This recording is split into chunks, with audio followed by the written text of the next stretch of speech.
Hello, welcome to JazzTalk, an education program part of this Allied Solutions Center for the Performing Arts. I'm Julia Schulmeyer, and I'm the Director of Education and Community Engagement at the Center. Now, before we start tonight's Jazz Talk, I want to tell you a little bit about the Center because I see that we have people joining us tonight from as far away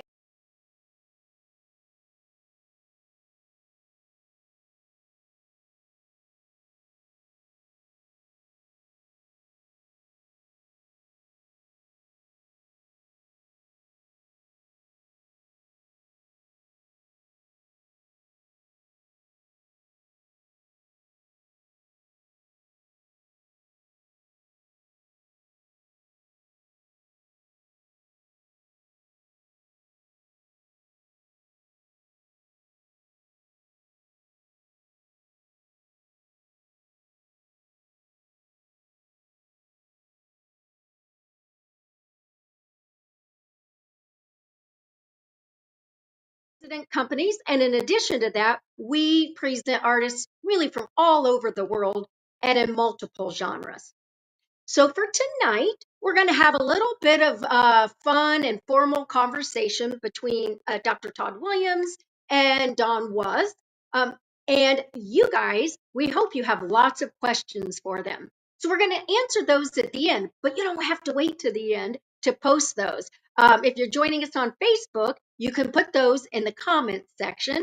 And then if you're joining us here on Vimeo, make sure to use that Q&A function. And again, as soon as those questions pop into your head, make sure to type them so that we'll have a good group of questions to ask at the end. Now, I want to tell you about our two presenters tonight. Dr. Todd Williams is our Jazz Talk host, and he hails from among the finest woodwind artists in today's music scene. He is a sought-after saxophonist, clarinetist, flautist, and clinician. He is currently the Associate Professor of Music Education at Indiana Wesleyan University, where he serves as instructor of the Jazz Ensemble and Jazz Combo. Williams has appeared as guest lecturer and conductor for the Juilliard Jazz Orchestra, and he's earned his doctoral degree in music education at the Jacobs School of Music at Indiana University. Originally known for his saxophone and clarinet work with Wynton Marsalis Quintet, Septet, and Jazz at Lincoln Center Orchestra, Williams has been honored with such positions as assistant professor at Queens College in New York City and music director of Times Square Church, where he penned the wide variety of contemporary gospel choral works, including his flagship composition, We Proclaim Him. He has been featured, this is a featured international favorite. That and other originals may be heard on the TCS music label. Todd has performed at almost every prestigious venue in the US and abroad, from multiple performances at the White House to Carnegie Hall to the Hollywood Bowl. He has been featured performer in Europe, Japan, Australia, New Zealand, Africa, Canada, Mexico, and South America. Extensive recording with Marsalis decorates his list of accomplishments, as well as guest appearances with multiple orchestras and artists such as Sir Roland Hanna, Harry Connick Jr., John Hendricks, Scotty Barnhart, Terrell Stafford, John Faddis, Jeff Hamilton, Marcus Roberts, Michael Mossman, Darren Atwater, Slide Hampton, and the Grammy Award winner Christian McBride. Williams is a four-time recipient of ASCAP's Plus Award for Composers. And be sure to check out his latest jazz recording, Quartet Trio Dynamic, which is now available. Now, Todd will be chatting with our special guest, Don Was. He has led a prolific career in the music industry. He first became known to music audiences as founding member of Was Not Was, which he formed with his childhood friend David Weiss in his hometown of suburban Detroit under the stage names of Don Was and David Was.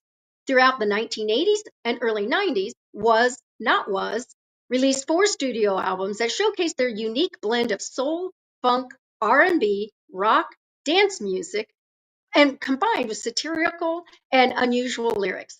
Their 1988 album, What's Up, Dog, spawned the US and UK hit singles Spy in the House of Love and Walk the Dinosaur. As an in-demand, highly acclaimed, and commercially successful producer since the late 1980s, Was has been honored with multiple Grammy Awards and an Emmy Award for his production work, which includes collaborations with the Rolling Stones, Bob Dylan, John Mayer, Bonnie Raitt, Greg Allman, Brian Wilson, Ziggy Marley, and countless others. Albums produced by Was have achieved dozens of multi-platinum, platinum, and gold certifications and have sold more than 90 million copies worldwide. Was has served as musical director or consultant on several motion pictures, including Thelma and Louise, The Rainmaker, Hope Floats, Tin Cup, Honeymoon in Vegas, Days of Thunder, Boys on the Side, and Toy Story, just to name a few. As president of Blue Note Records, the preeminent jazz record company, Was is both the company's leader and ambassador for its music. Charged with presenting the label's artists to global audience, Was is also the steward of Blue Note's singular and historic catalog of music and is burnishing the label's historic legacy through his involvement with ongoing and extensive reissue campaigns. And we are just thrilled to host Mr. Was, Don Was, and the Pan-Detroit Ensemble in the Palladium on February the 28th. So, Dawn and Todd, why don't you turn on your cameras and join me, and we will get started with this conversation. There they are. Hi, guys. Hi, Hey, how you hey, doing? hey. Thank I'm you. going to step back out of the room and let you guys go at it. And I want to remind everybody who's listening to make sure to type some questions in, and we'll get to those in about 35, 40 minutes. Thank you, Great. Julia. Thank you. Don Was. Hey, man. How you doing, man? Good to see you. Good to see you too, and nice to meet you. Pleasure. And also, thank you for just taking your time to share a little bit with our audience and with your audience about the upcoming concert, February 28th at the Palladium, Carmel, Indiana. Come on out, y'all, and check it out. It's going to be a great show. And so thanks for being with us. And Pleasure. such a pleasure to have you, man. Thank you. Thank you. It's good to be here. Good to see you. Yeah, I'm a big fan of your work, man. You're a great musician, great player. thank you. Thank you. I appreciate that. Well, why don't we start at the beginning since we're at the beginning? Good. And, um, you were born Don Edward Fagenson, and when you shot into your musical career, things changed, and you became Don Was. I think a lot of people know maybe some of the big names that you work with. Bob Dylan, Rolling Stones, Bonnie Raitt. Like a lot of music icons. People who really changed the landscape of American music. And but they may not know the beginning. So why don't we start in Detroit? And maybe Good. you could talk a little bit about Detroit and some of those early influences, name change, some of those things. What do you Yeah. have to say about those things? Well, I was born in 1952 in Detroit, and Very young, very young. yes, but it was a great time to grow up there. Just after World War II, people came from all over the globe to work in the auto factories there, and they brought their cultures with them. Wow. And so I got to hear all kinds of music and eat all kinds of food, and it was just a really wonderful time. Now uh, after a couple generations of that, things start to blend together, and Yeah. you got a really unique musical jambalaya that was being cooked in Yeah. Detroit. So many great musicians in every different genre, but all of them with a certain thing in common. I think that there's absolutely a real Detroit thing, sound, feel. Mhm.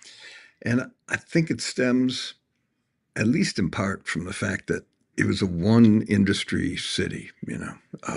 Okay. Everyone's everyone's fate was tied to the success or failure of the auto business. So both of my folks were Wow. teachers. They didn't work on the assembly line. But if auto sales were down, then the car companies would lay off workers and they'd move away with their families and find other gigs. And then teachers would get laid off, and Yeah. barbers would get laid off, and waitresses would get laid off. So when Oh, yeah. when you have that kind of common experience, there's really like no point in putting on any airs for people. You know, That's everyone right. knows we're all in the same boat. When I was a little kid, I never saw anybody like Lisa Mercedes to impress their friends. There was no point because All everyone right. knew exactly. So the music kind of reflects this very honest and Yeah. unpretentious population. Okay. I've always thought that John Lee Hooker was the epitome of Detroit music because it was raw, almost raw to the point where you thought like gravity wasn't going to hold the song together. Yeah, yeah, But it yeah. always held together. And That's it was right. just as soulful and honest and as real as it gets. And I Wow. think that tradition, uh, it prevails through all the different genres of music. The jazz that came out of Detroit's a little more sophisticated. It's still Yeah. got a sound and an honesty, but th- there were sophisticated teachers, people like Marcus Belgrave, who Yeah, I was know a Marcus. world-class musician, Yeah, I was played with familiar. Charles Mingus, played with Ray Charles, That's right. and but chose to stay in Detroit and be an educator. And he raised several generations of musicians, all of whom continue to teach other people there. Like Marion Yeah. Hayden is a good example, fantastic Wow. bassist who's an educator there. Or, Wow. or or Vincent Chandler, who plays in our band. He'll be with us in Carmel when we play, Nice. and he's the head of the jazz program at Wayne State University. So I wouldn't Yeah, call them the jazz that came out of Detroit raw, but I would call it real. Donald yeah. Byrd, Joe Oh, Henderson, yeah. Curtis Fuller, Kenny Burrell, Yusuf Lateef, Ron Carter, Paul Chambers, Elvin Thad and Hank Jones, Barry Harris, long, long Yeah, the list list of goes folks. on, man. Yeah. That's But right. I grew up in this milieu where all these things blended together, where you could hear Yeah. it all on the radio and you could see great concerts, and the local musicians were world class. It happened in rock and roll. Mitch Ryder is a great example Hmm. of just this kind of hybrid. I don't know that he was this white kid who played in a rock and roll band, but sang like a genuine R&B singer. I don't Yeah. even know if they'd coined the phrase "blue-eyed soul" when he started, but Right. he influenced not just generations of musicians in Detroit, but also all over the world. Oh, He had a yeah. huge effect. So you got bands like the MC5 and the Stooges and Funkadelic, and later on the White Stripes and everything. So all this music kind of ties together. There's great music from Fortune Records and Motown Records. Oh, yeah. Very raw Detroit kind of sound that That's right. resonates all over the world. Yeah. Um, It's bigger than Motown. That's what's really ironic. Most people uh, know Motown, but yeah. it was much larger than Motown. Oh yeah. Yeah. Yep. Wow. But even Motown, when you listen to those Motown records, you can tell that they're regional records. They Okay. just Yeah. had global resonance. But if you listen to it, those records don't sound like they were made in New York or LA. Right. It's a pretty raw sound, Yeah. even as sophisticated again as the rhythm, the Funk Brothers were, and Mhm. and the people who arranged strings and horns, like Paul Reiser, Yeah, Norman yeah. Whitfield. Those guys are sophisticated cats. Paul Reiser is still around. I just did a session with him recently. He's an Nice. old friend. Uh, Yeah. but so it's it's not primitive music, but it's No. honest music. Right, right. Yeah. I get the impression that that's something that I don't think you have to intentionally preserve it, but it sounds like it comes through your music, um, as a natural byproduct just from being from there. Well, there is a sound to Detroit. Uh, I'll tell you something, man. Somewhere around in the early '90s, I guess, I got to work with a lot of my great musical heroes right in succession, starting with Bob Dylan, Oh yeah. and Brian Wilson and Willie Nelson and Chris Christopherson and Yeah. Mick Jagger and Keith Richards, right in a row. Like some of the Yeah. best songwriters ever. Leonard Cohen, I became Yeah. friendly with him in the '90s, and it gave me a kind of a writer's block for a number of years because every time I sit down at the piano to write something, I think, what's the point of this? Brian Wilson's a mile away. Why don't you just give him the lyric and let him write something? That's And right. it was just kind of, it was wonderful to work with that level of Yeah. artist, but also intimidating and a little discouraging. And Yeah. finally, it took about 5 or 6 years, and then one night it hit me. I thought, I can't be Willie Nelson. I can never Yeah. be Willie Nelson. I'm not as good as him, but I can't be him. But he can't be me. Conversely, he didn't go drop acid and go see the MC5 play at the Grandy Ballroom. The Right. Funkadelic didn't play a sock hop at his junior high school, Right. and Right. uh, and so I thought, if you just stay true to who you are and try to Yeah. be the best version of who you are, That's right. that's well. I try to stress that to all the artists who are on Blue Note, all the artists that I've produced subsequently. Be the Yeah. best version of yourself, the thing that makes you different. That's your Right. superpower, man. That's not a problem. Be That's as right. different as you can be. That's right. Well, a couple of years ago, Terrence Blanchard, good friend of mine, probably a good friend of Yeah. yours, Yeah. I he know he ca- Terrence. he called me up and he was curating a series of jazz concerts, Detroit jazz concerts for the Detroit Symphony Orchestra at their orchestra hall, Okay. and he Yeah. asked if I wanted to do a night, uh, and which of course I wanted to do. It Yeah. was but it was 2 years in advance of the thing. So I just thought about it for a year and a half. And about 6 months before, I started to panic. Like I didn't have a band together or anything. So what was I going to do? So I thought, well, Yeah. go back to Detroit Yeah. and get in a room with like-minded people who grew up listening to the same music as you and absorbed the same roots Yeah.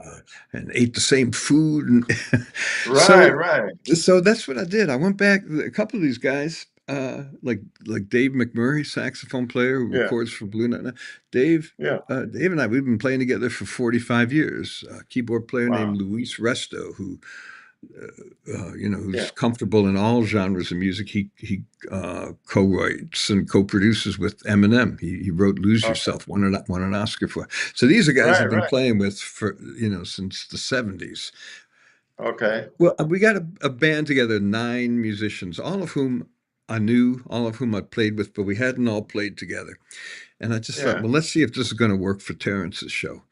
And Yeah. we got in a room and played, and maybe I'm sure you've experienced this, Todd. Like Oh yeah. the musical conversation was so natural and immediate and Yeah. comfortable, and it felt like Yeah. we've been playing together for a long time. And that's because we all come from Detroit. I'm the same Everybody in the thing. band still lives there. In fact, Oh I still yeah. have a place there, and we all listen to the same music, so the same Yeah. radio shows, same stations. So we had this common vocabulary, and Yeah. from the first note, it just fell into place.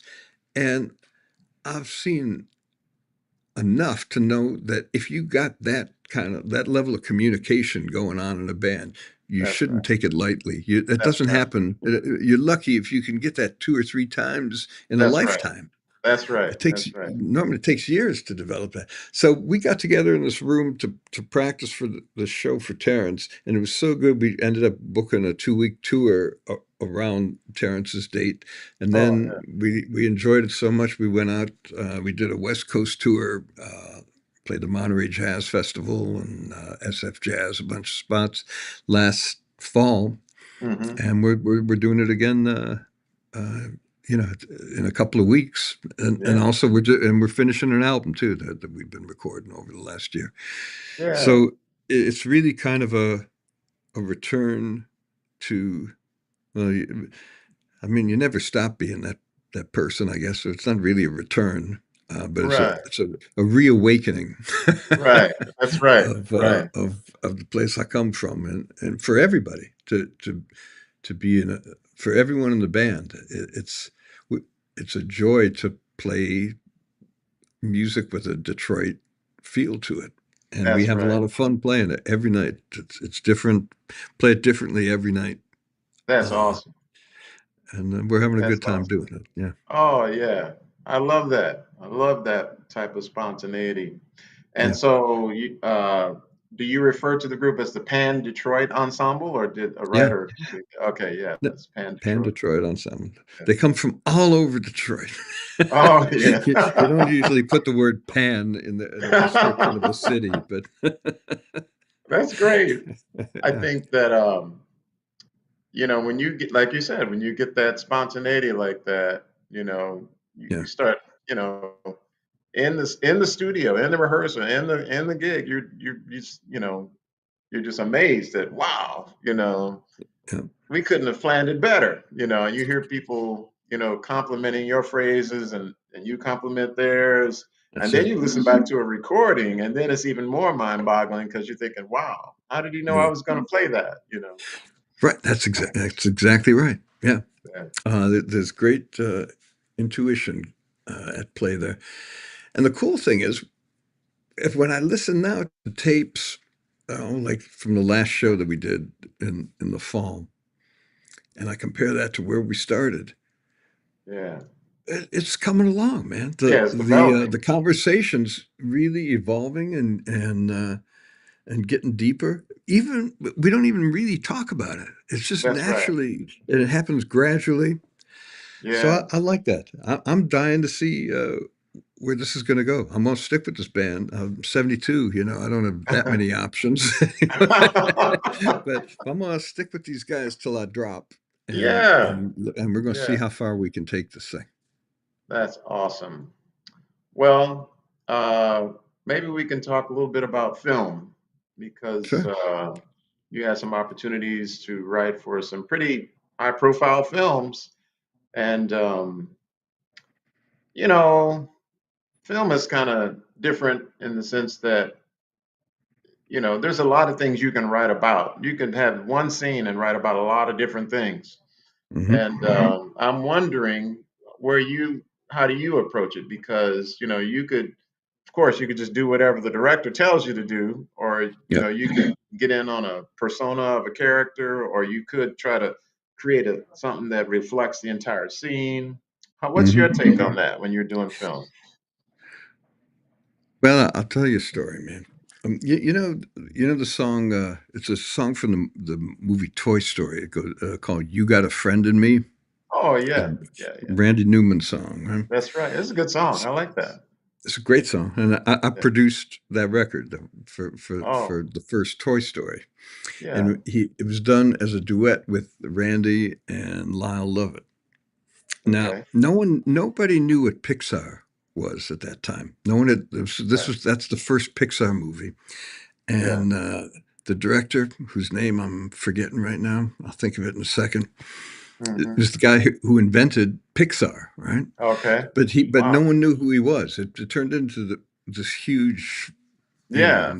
multi-billion-dollar enterprise. But It's at like the a new time, genre, even. yeah, yeah, well, a whole new look, whole new approach to animation, Yeah. and he designed that. John, his first name is John. Uh-huh. I'll have a last name for you in a minute. Anyway, Yeah. Yeah. he was at the session, and to us, he was just a cartoon guy. We hadn't even seen anything yet. You have to do the Okay. music so far in advance, right, and the dialogue so far in advance. Wow. Yeah. Yeah. So we cut a beautiful version of the song that was a little slower than Randy had originally composed it, but Yeah. Yeah. it was beautiful, really soulful, Yeah. Yeah. and it kind of shined a new light on the thing. So Hmm. the director, John Lasseter, bingo. Oh, yeah. There we go. There we go. Well, yeah, So John, John. victory is ours, Todd. Yeah. All right. So John Lasseter comes up to the board quietly and he says, "I'm sorry. I'm so sorry to interrupt what you're doing here. It sounds incredible. It's a beautiful song, but this is coming after a car chase in the movie, and being this slow, it's going to feel twice as slow." Oh, okay. And I was like outraged. Did you not hear the pathos in that performance? And I held my ground against the director, right? Oh, wow. Yeah. And of course, a year later, he was absolutely right. And we had Wow. to go to great lengths to speed it up digitally because we couldn't get everyone back together again. It Oh, was just, wow. and he was right, and I was an idiot. And what I learned from that is when you're working on stuff for a movie, you you are serving the director. Same as when you're producing an artist Yeah. for a record, you're serving the artist's vision. Well, the director Yeah. is the artist when he's making a movie, and whatever Uh-huh. they need, you give them. So Yeah. I dropped all the pretense about Wow. about it, and understood that the director has got something in his head Oh, or in yeah. her head. They have something in their heads there's a vision, That's and right. That's right. they're the only ones who know, and you That's just have right. to help. You're there to help out and help them That's realize that, not to that's fight amazing. with them. That yes, that is amazing. So It's a good lesson, man. yeah, and I can just well see the thing is the world is yet to hear what somebody truly hears in their mind, in that final product, Yeah. and and as an artist, there's nothing more frustrating than having somebody, they don't mix it right or or they, Yeah. you know what I mean? Just Oh, I know exactly.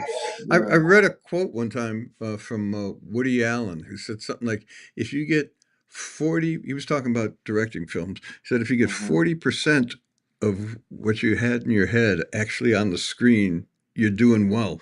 That's right. Wow. I thought, well, all right, that's better than baseball, right? Batting 400, you'd be the king, right? That's But right. but we got to be able to do better than that. That's right. That's right. So That's right. you can't always get everything you want. Everything you Yeah, want yeah. doesn't happen, but oftentimes things that you never envisioned happen that may be far greater than what you originally had in mind. So That's right. uh, being flexible in music is a really important thing. That's Being able right. to turn around on a dime, man, That's and right. Yeah. pay I've attention to what's going on around you. yeah. I've had that where somebody rearranges a song that I composed and I Hmm. had to sit there and just kind of but it actually turned out better than It I turned had out better. imagined. So hey, I'll take it. I'll take it, Yeah. Uh, But so let's talk a little bit about Blue Note. sure. What excites me about Blue Note is that Blue Note has reimagined itself several times. And so, like, I remember the original Blue Note, which was just a great recording label with some amazing artists, Art Mhm. Blakey and Wayne Shorter and Herbie and just, tons of musicians. And then they came out with the ad campaign of Blue Note is back, like in the 80s. Yeah.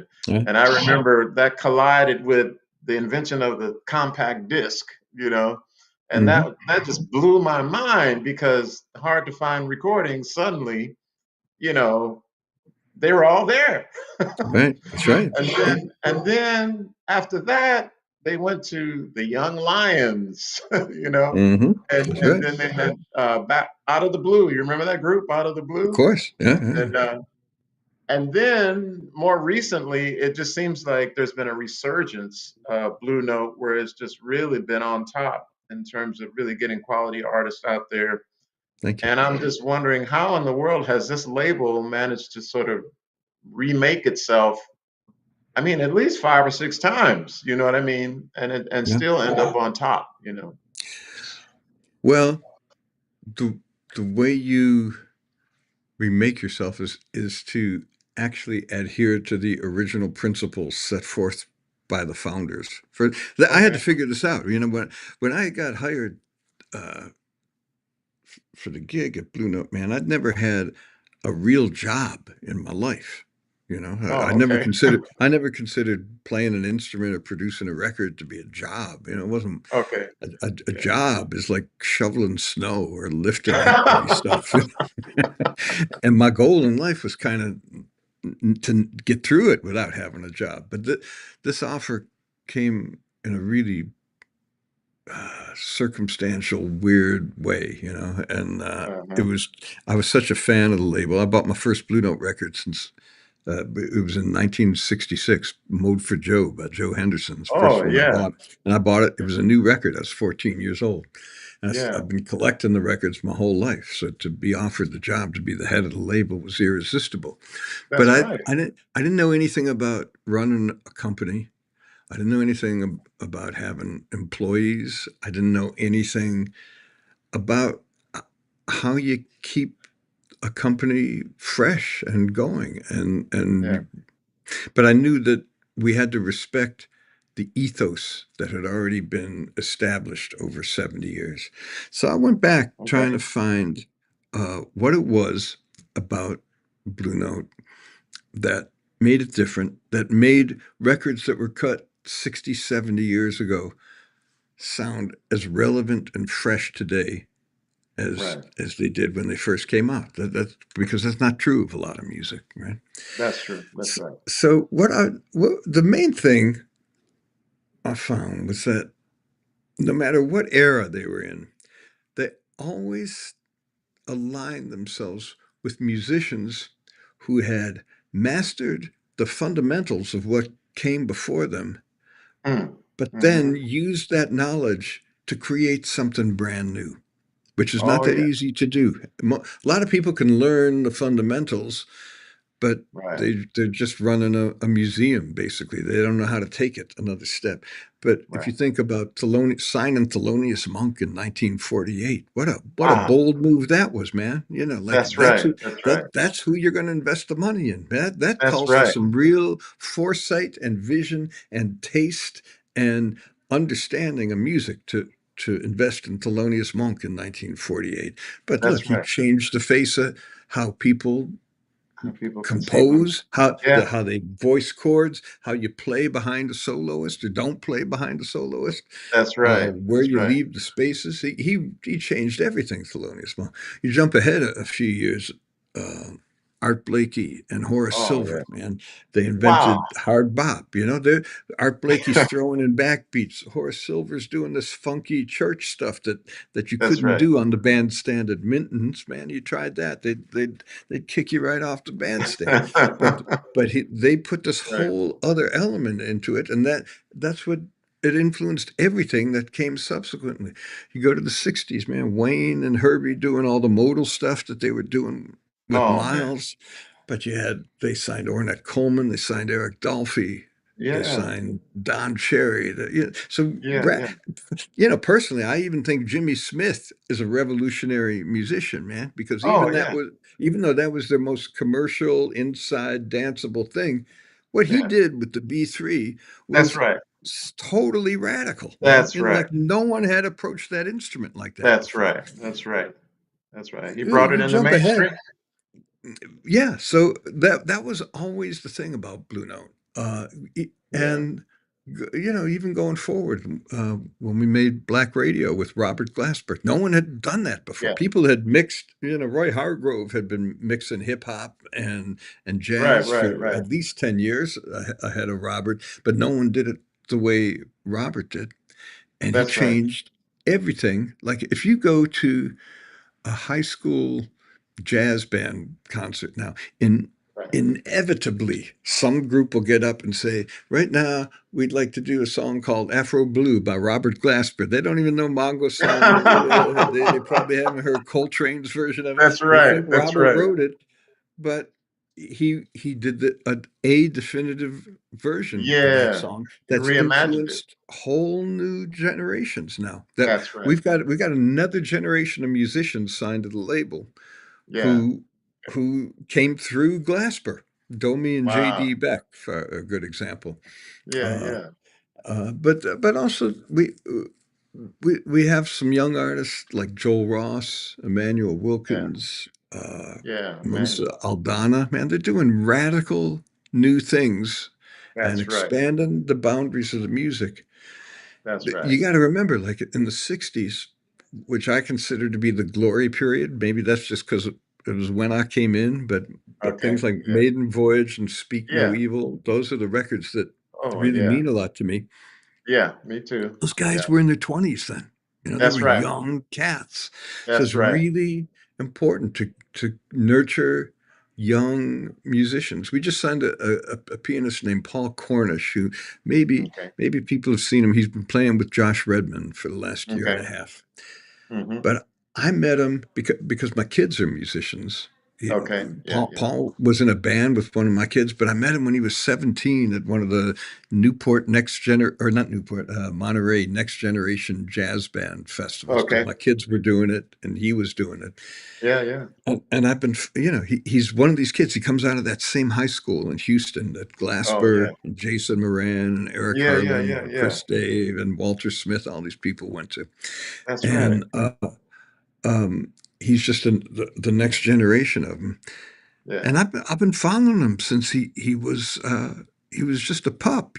But Yeah. Yeah. the last couple of years, you could see that he'd now taken his knowledge and had developed a vision for something brand new. Yeah. And Yeah. that's why we're there. We're there Yeah. to provide a platform for young guys like that and help spread the word. And hopefully, whether they're on Blue Note or not going forward, hopefully they'll be out there making music and influencing people and making people feel good for the next 60, 70 years. Yeah. Yeah. I still, man, when I hear some of those recordings with Lee Morgan and Art Yeah, Blakey, I still can't believe the level of musicianship. yeah, It's mind-boggling. yeah, yeah. And so, that's what comes out of young minds, Hmm. because they can reimagine what they hear for themselves and just go with it. They don't have any Yeah, limitations. yeah, yeah. No, So, it's a. I mean, I found that to be true just as a record producer, man. When I started making records back in Detroit, in the late '70s, early '80s, just trying mhm, to get something out, getting people to like the records. yeah. Um, I didn't know what I was doing, man. Like Detroit was kind of it was kind of a provincial place. It was away from the music centers of the world of New The York world. and L.A. in a way, right? Yeah. And there were a couple of engineers in town, and they weren't spilling their secrets.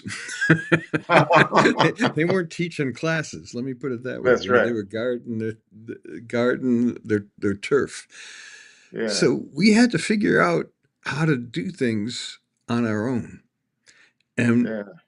as a result of just a combination of energy and ignorance and drive, we'd Yeah. stay up all night and we'd figure something out. We didn't have any money. So it wasn't Right. like Right. if you had a middle section in a song, like today, I might say, yeah, we'll call in Vince Mendoza, put an orchestra in there or something, right? Right. Right. But we didn't have that kind of bread, so we had to go No. out and like VSO the machine down till it was in tune with this anvil, and we'd hit it with a hammer and let it, and that was, but we'd make a symphony orchestra out of the That's anvil and hammer, and we'd somehow find a yeah. way to tune it to the track. So when you're young, you got that kind of energy and curiosity and Right.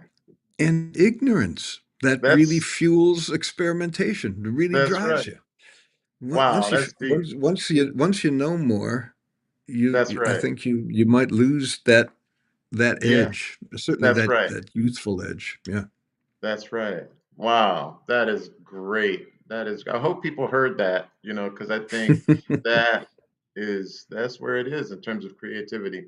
I do have one Yeah. more question I wanted to ask before we take questions from our audience. Sure. Um, did you attend the Grammys last week? I was just curious. I didn't. I was the music director for the Music Cares fundraiser, which is the Oh, the okay. charitable arm of NARIS, which is the organization Yeah. that stages the Grammys. So I was the MD and I played bass. They Oh, pick okay. a. I've done it like 4 or 5 times. They pick a person of the year. This year is the Grateful Dead, so I know all the songs, and a bunch of artists get up and play the songs, and they raised about 15 million, which was cool. But Oh, no, yeah. I didn't make it to the Grammys. It's it's it's too much. I used to go, man. It Yeah. used to be when I first started going. First of Hmm. all, I'm not knocking the Grammys because I No, I wouldn't be knew. here I can talking to understand. you if it wasn't for Yeah. Grammys changed my life in a single night, man. Yeah. In 1989, I'd produced an album called "Nick of Time" for Bonnie Raitt, Okay. and I was really I was a struggling artist, man. You know that I had no success. I was 36, 37, and all of a sudden, man, I made that one record. I didn't do anything that differently, but I worked with an artist, Bonnie, who was just in her prime, man, and Oh, we made yeah. this album, Nick of Time, and it surprisingly won the Grammy for Album of the Year. Yeah. And that was a life-changing moment, man. You know, I went from Yeah. being unemployable and a pariah to I think I'm still coasting on that wave from Yeah. Yeah. Yeah. from Yeah. Yeah. 35 years ago. So I'm Yeah. grateful to the Grammys, Yeah. but that doesn't mean I got to go to the show. Yeah. Yeah. Yeah. Yeah. Well, the reason I asked is because maybe you did see I don't know if you saw the clip with Cynthia Erivo's. She did a Uh, rendition of "Fly Me yeah, to the Moon," yeah, and I did see that. Yeah. just I that dynamic of Herbie making a tribute to Quincy, Hmm. and that whole, and the song itself is just, it's kind of a memory. It's like a great memory that everybody has. Yeah. But Quincy in particular, what Quincy and Herbie did for American music, it just blows my mind. And I was thinking maybe you could speak on that, because they are both amazing musicians and producers as well. Yeah. Oh, yeah. No, each of them uh, is a little different. You know, I've played with Herbie a number of times. He's a friend of Yeah, mine, and we've played yeah. together. He played on an album I made in the '90s, Hmm. and I had 13 musicians playing at once, and it was my record. I was Hmm. the leader, but I wasn't really the leader. Herbie was there, and Yeah, yeah. Herbie reminded me of one of these chess grandmasters who can play a whole bunch of people at the same time and just goes from he Yeah. was feeding stuff to every musician, all 13 musicians. He'd give you something to Wow. play on, something for you to play on, something for you to play on. Yeah. I thought, oh my God, who would have even thought to put that note in there, man? Yeah. I don't think there's anyone who knows more about harmony than Herbie. You know, Yeah. he's a harmonic genius. I That's asked him right. about it. I said, how did you learn all this stuff, man? What? And he said when he was a young kid, Hmm. as opposed to going out and playing stickball in the street or whatever, he said Hmm. he used to sit in his house with a couple of friends and they'd try to figure out how to play All the Things You Are without playing the tonic or the Yeah. third or the fifth. You'd have to voice Okay. other chords that worked with it, but Yeah. you couldn't play those. And so he said Wow. that's what he did for recreation. But Wow.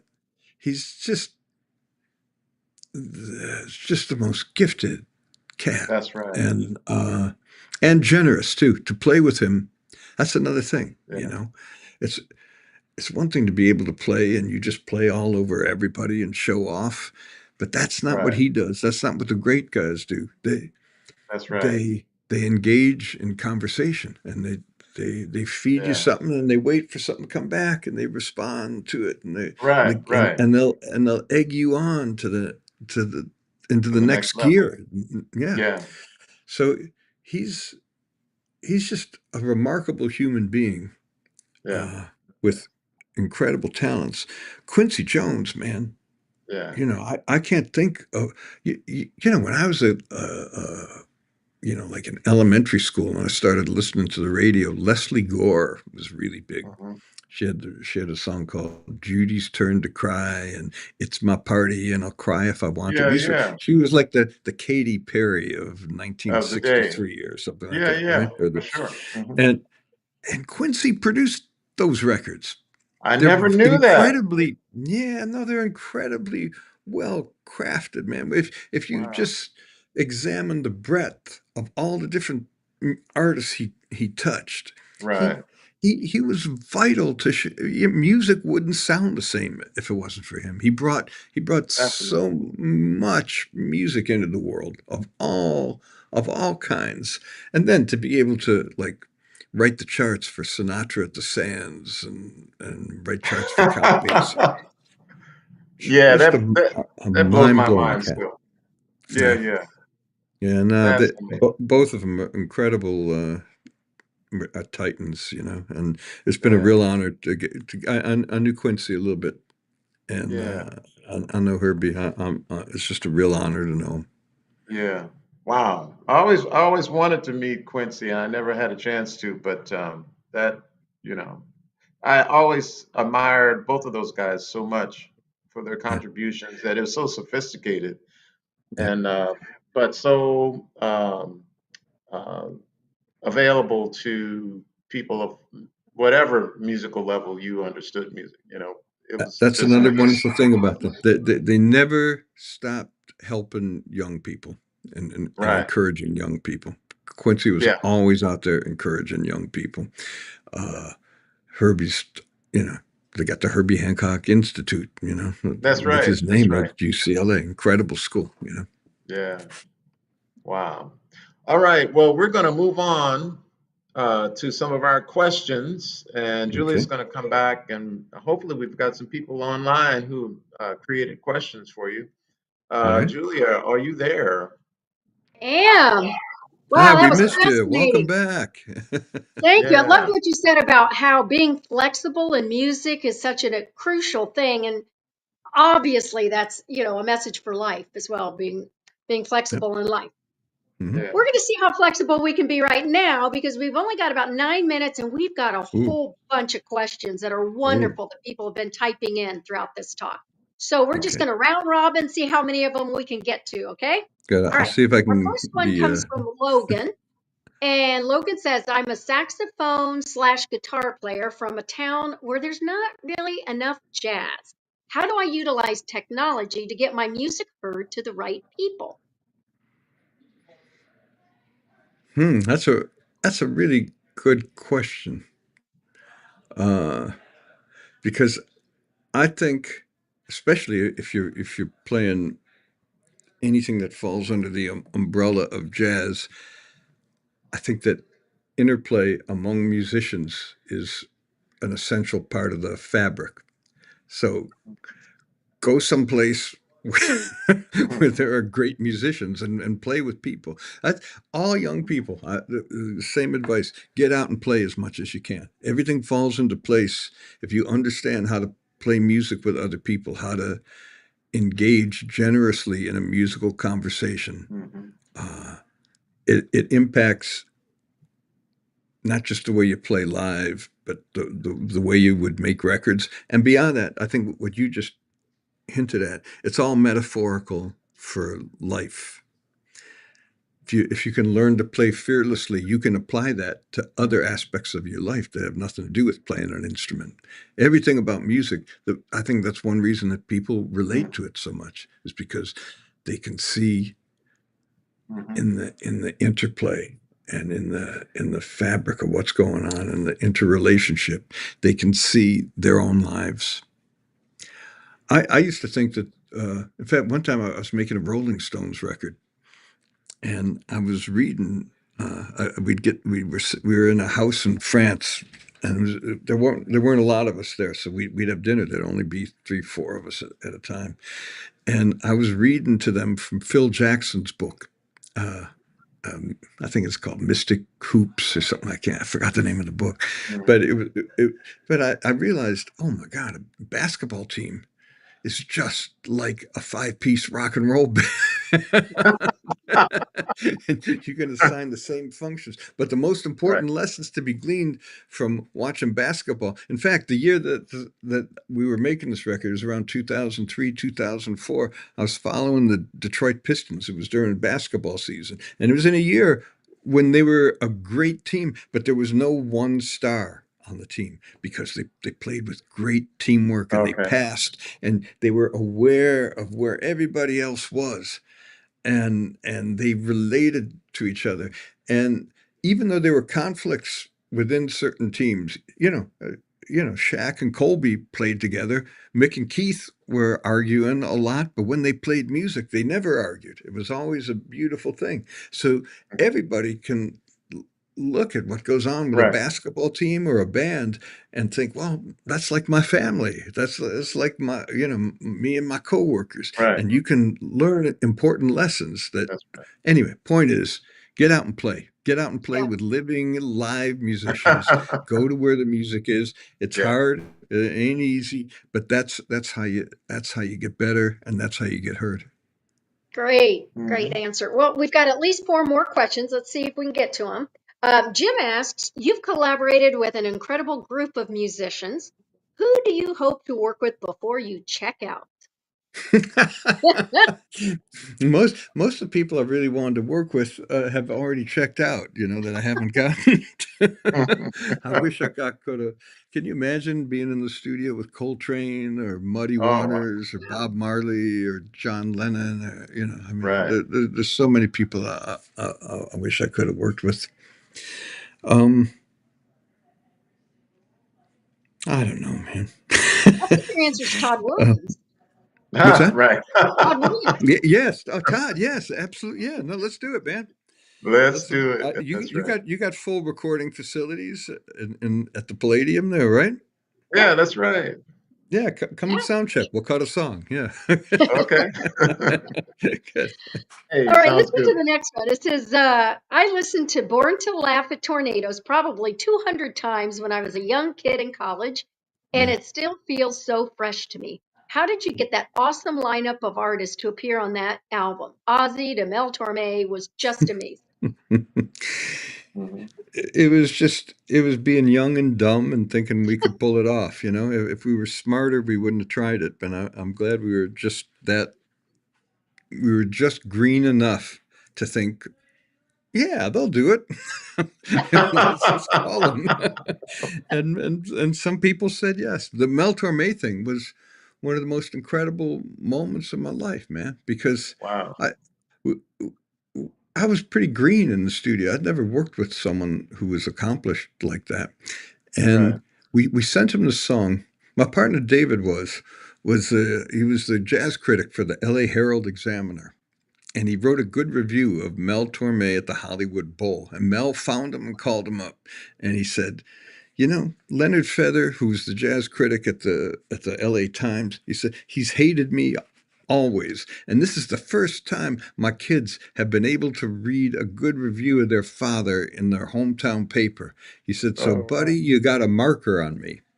Wow. So we thought we'd call in the marker immediately, and we sent him this song that really you wouldn't have thought of having Mel Torme sing this song in a million years. It was a very weird song, but he did it, and he and his accompanist Mike Renzi really worked on it after shows, leading up. So Wow. we flew down to Miami. He was appearing there, and the song was called "Zaz Turned Blue." It's still streaming on Spotify. You can hear it, and Wow. it's just like this extreme. It's a surreal kind of juxtaposition. Mel on top of this song singing these lyrics, but he said, "Tell me more about this character Zaz. I want to know." And then he had us change a couple of lines that he didn't think fit properly, and he was right.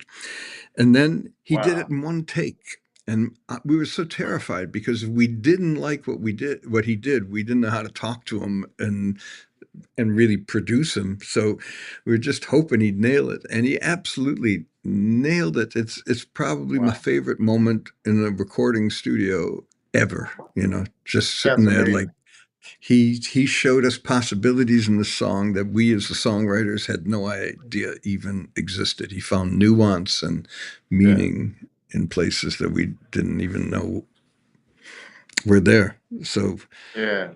That's a uh, great story. it Consummate was pretty professional, right? he was a consummate professional, and he was like I know what he was doing. He was like trying to give his two near do well nephews a leg up in show business, and he Wow. was really it was an incredibly generous thing on his part. That's fantastic. That's great. Yeah. Well, let's see. I think we got time for one more quick one. We have a question that's Okay. similar that you had already kind of answered about who isn't around anymore that you would like to work with. So you kind of answered that, but let's go to this question. Are you planning to take the Pan-Detroit Ensemble into the studio? Yes, we've been. Thank you for asking. Yeah, we've been in the studio. We're almost done with the record. I promised. In fact, I promised my wife and my manager that I'd have it done by Valentine's Day, which is like Friday or something, right? Yeah, for sure. So That's I great. got a few late nights. I'm close, but we've been working on stuff. It some comes from studio and some comes from just live. We recorded some things. We just hit some moments, and thankfully we were running tape of it while it was happening. Yeah. And I noticed I'm you don't. really Go ahead. I'm sorry.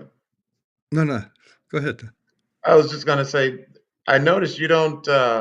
You didn't do like a lot of overdub. I was listening to that tune, "Stranded in Brooklyn," Oh and yeah, everybody was in the same studio. There's no yeah, overdubs, no yeah. punch-ins.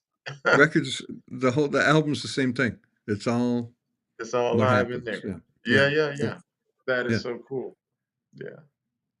Thank you. Well, Todd and Don, I see we're at the top of the hour. And Don, I know you have places to be. You're joining us from That's right. California, so the day is still kind of early there. I'm in the We are Blue Note World so. headquarters today. What's that? I'm in Oh, the that's Blue right. You're Note at the World Blue Note headquarters. headquarters right now, aren't you? Yeah. That's right. Mm-hmm. Wonderful. Wow. So thank you for taking time out of your day and joining us today. And we are so looking forward to your performance in the Palladium at the Allied Solutions Center for the Performing Arts on February the 28th. We'll check in and ask you how that recording, if you got it done by Friday for Oh, Valentine's Day. it better And be. There be. Todd,